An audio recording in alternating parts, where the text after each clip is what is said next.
teman-teman, tentunya pada podcast kali ini podcast yang spesial ya teman-teman.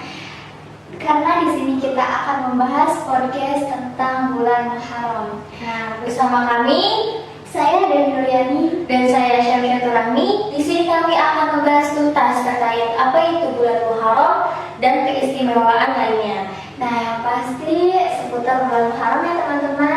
Di sini kita kedatangan tamu yang sangat spesial. Tentunya ada yang tampan dan yang cantik tentunya. Di sini ada Kak Anissa dan Kak Singgi, dan mereka pun berasal dari pondok-pondok pesantren. Nah, di sini ada Kak Anissa berasal dari pondok mana, Kak? Kalau aku berasal dari Pondok Pesantren Daerah Kolam 2. Dan selanjutnya ada Kak Singgi. Kalau saya dari Pondok Pesantren Al-Fadil, Tegal, Jawa Tengah. Assalamualaikum Kak Anissa dan Kak Singgi. Bagaimana Kak kabarnya? Warahmatullahi wabarakatuh. Alhamdulillah baik. Baik ya Kak. Untuk kesibukannya kali ini ngapain aja ya Kak Anissa, Kak Singgi? Kalau untuk aku sih kesibukannya perkuliahan dan juga organisasi sih saat ini. Untuk Kak Singgi sendiri? Kalau saya sama sibuk di kuliah juga dan persiapan buat UAS nanti sih. Sangat sibuk sekali ya teman-teman. Dan boleh diketahui bahwa Kak Anis dan Kak Singgi ini sungguh aktif dalam organisasi lainnya. Baik, lanjut saja kita akan membahas terkait tema kita hari ini, yaitu ngopi, ngobrol perkara iman. Nah, untuk hari ini kita akan membahas terkait bulan Muharram. Nah, baik, untuk Saudari Dewi. Yang pertama teman-teman, di sini ada Kak Singgi dan Kak Anis. Nah, apa sih yang Kak Anis, Kak Singgi ketahui tentang apa itu bulan Muharram? Mungkin Kak Singgi. Oke, jadi bulan Muharram itu salah satu bulan yang mulia di agama Islam karena banyak sekali peristiwa yang terjadi di bulan Muharram dan banyak sekali cerita-cerita yang ada gitu, dan banyak sekali perjuangan-perjuangan itu di bulan Muharram. Dan bulan Muharram juga salah satu bulan yang sangat istimewa juga karena ya seperti yang saya bilang tadi, banyak perjuangan-perjuangan dari sahabat-sahabat Nabi untuk memperjuangkan agama Islam gitu. Dan kisah-kisahnya juga. Iya betul, banyak sekali kisah-kisah yang bisa kita pelajari juga di bulan Muharram. Dan menurut hadis riwayat Muslim, bulan Muharram itu adalah bulan Allah, karena di dalam hadis tersebut dikatakan bahwa puasa setelah bulan Ramadan adalah bulan Muharram. Baik, cukup menjawab ya terkait apa itu bulan Muharram. Nah, selanjutnya perlu kita ketahui apa saja sih Kak amalan-amalan di bulan Muharram yang harus kita lakukan tuh kira-kira apa saja ya? Untuk kasih dia atau Kak Anissa mungkin bisa menjawab.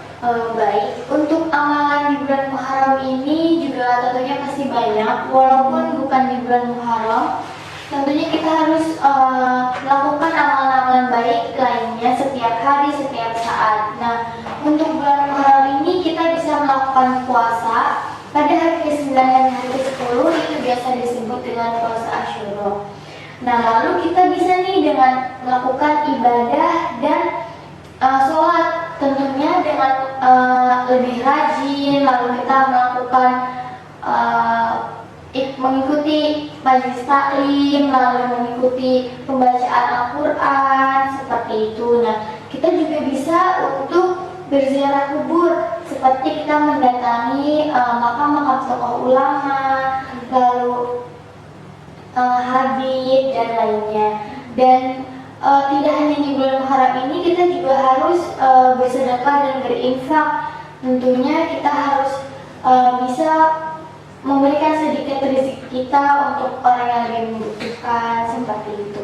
Sangat menjawab ya Kak ya. Nah, hal tersebut tidak hanya dilakukan untuk bulan Muharram saja teman-teman. Nah, hal tersebut bisa dilakukan di kehidupan sehari-hari.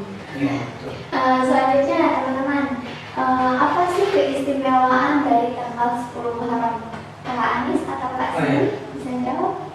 Iya betul. Jadi di bulan Muharram itu ada tanggal di mana itu yang sangat istimewa tuh, yaitu di tanggal 10, di tanggal 10 bulan Muharram. Itu seperti yang tadi kan sudah jelasin tuh, di tanggal 10 disebut dengan tanggal apa, Asyura, pada Asyura gitu kan.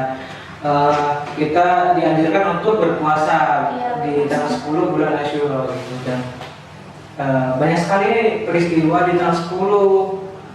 Yang pertama tuh yang saya tahu nih, kalau misalkan nanti ada kesalahan atau keliru, nanti teman-teman bisa koreksi Ya, gitu. Pak, kita sama-sama belajar ya teman-teman Jadi ya. di sini kita sama-sama belajar. Ya.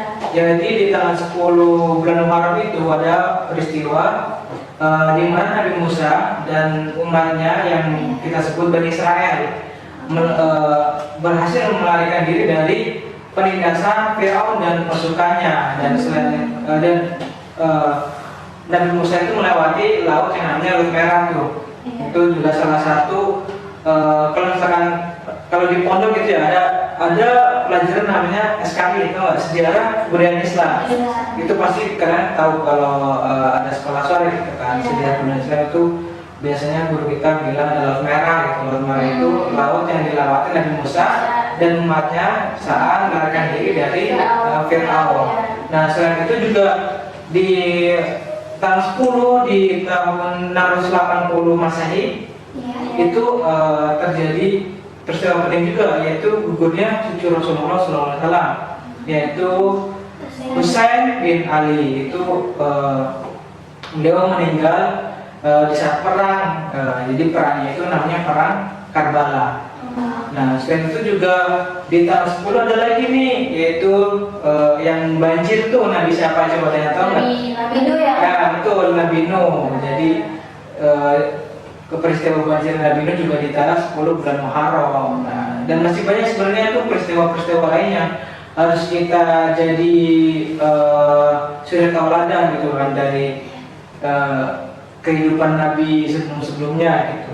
Dan kenapa kita dianjurkan berpuasa di tanggal 10? Karena menurut Rasulullah SAW itu ketika kita berpuasa di tanggal 10 bulan Muharram, nanti kita dosa-dosa kita itu di tahun sebelumnya itu akan dihapuskan gitu. Jadi makanya kenapa banyak umat muslim yang sangat antusias gitu menyambut bulan Muharram. Dan karena saya orang Jawa kan, kalau di Jawa itu ada peringatan Muharram itu dari awal, biasanya dari awal tanggal 1 nih, tanggal 1 bulan Muharram. Biasanya disebut satu suro gitu kalau di Jawa. Itu juga salah satu peristiwa penting juga gitu kan. Di Jawa biasanya ngelakuin kayak sedekah bumi, sedekah laut gitu. Tapi kita tidak bisa menilai bahwa kejadian itu tuh musyrik apa, karena itu adalah budaya adat gitu kan, adat istiadat gitu, dan kita harus menghormati gitu kan. Mungkin itu sih yang saya tahu. Pada saja teman-teman bisa dibilang bahwa bulan Muharram ini bulan yang sakral. Cukup ya, kayak cukup sangat menjawab dari pertanyaan yang tadi. Yang teman-teman pasti banyak bertanya ya, ada apa sih di tanggal 10 Muharram ini? Nah, sudah terjawab ya oleh Kak Cindy. Lalu selanjutnya yang saya ingin tanyakan ya Pak, bagaimana sih cara Islam dalam mengajarkan toleransi dalam peristiwa Muharram ini, bagaimana?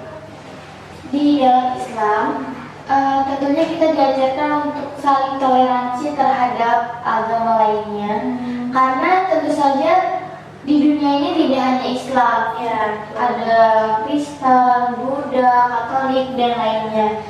Tetapi kita sebagai umat muslim, kita harus bisa menjaga toleransi terhadap mereka, karena bagaimanapun kita ini hidup tidak sendirian, dan kita juga hidup berdampingan dengan agama-agama lainnya.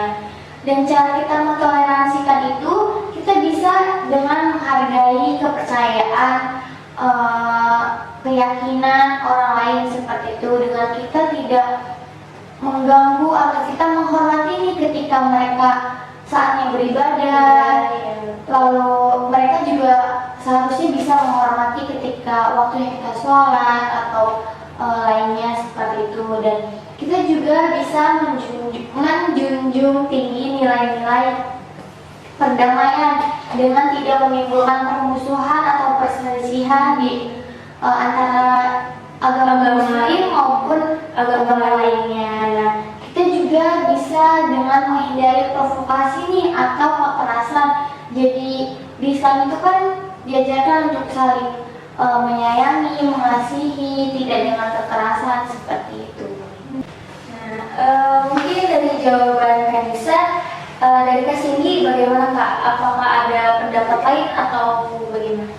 Ya, kalau dari saya sih apa yang tadi Kak Anissa jelasin itu juga sudah sangat membantu ya, Ya, pertanyaan tadi dari itu. poin-poinnya Ya, juga ya, tapi Pak. di sini saya coba menambahkan sedikit aja bahwa yang kita ketahui bahwa negara kita itu bukan negara agama. Negara kita itu bukan negara Islam, bukan negara Kristen atau negara Buddha gitu kan. Negara kita adalah negara kesatuan Republik Indonesia, di mana di dalamnya itu banyak sekali suku, adat, budaya gitu kan. Kita harus saling toleransi, saling menjaga kerukunan antar beragama gitu. Karena seperti semua yang negara kita, Bhinneka Tunggal Ika, berbeda-beda tetap satu tujuan. Nah, sebelum mengakhiri acara ini, apakah ada kesimpulan dari acara podcast kita ini? Kak Anis atau Kak Cindy? Oke. Mungkin kesimpulannya tentang keistimewaan bulan Muharram itu banyak sekali ya yang tadi sudah dijelaskan sama saya, sama Kanisa itu salah satu keistimewaannya bulan Muharram juga, di mana kita harus tadi yang pertama berpuasa gitu kan, berpuasa di tanggal 10 bulan Muharram atau puasa Asyura itu yang bisa menghapus dosa kita di tahun sebelumnya selama 1 tahun. Itu juga sangat luar biasa. Tapi jangan ini loh, jangan misalkan saya mau puasa tapi sebelumnya ngapain dosa dulu nih. Nah, besoknya baru puasa biar dosa kemarin dihapus, juga nggak boleh kayak gitu juga. Nggak boleh memanfaatkan itu dulu kan. Ya, Harus baik juga. Tuh.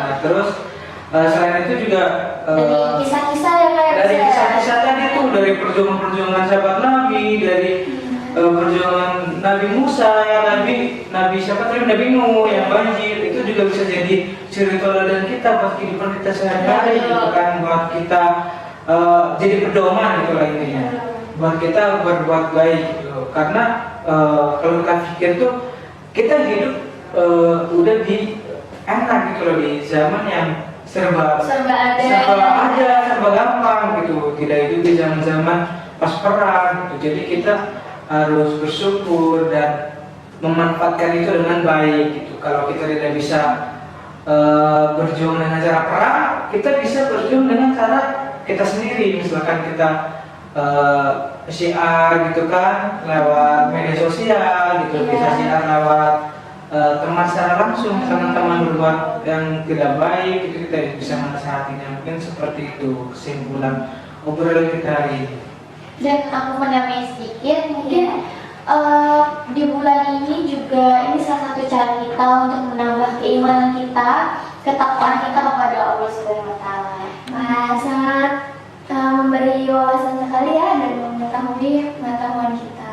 Oke, sebelumnya terima kasih banyak untuk Kak Anis dan Kak Cindy sudah mau menghadiri acara podcast kita kali ini. Nah, saya harap kedepannya kita bisa berkolaborasi kembali ya Kak Anis dan Kak Cindy. Oke, siap. Untuk membahas podcast selanjutnya. Nah, untuk teman-teman, podcast kami ini tidak hanya stuck sampai sini saja, namun podcast kami masih banyak ke depannya yang sangat informatif. Jangan lupa untuk like, comment, share, and subscribe.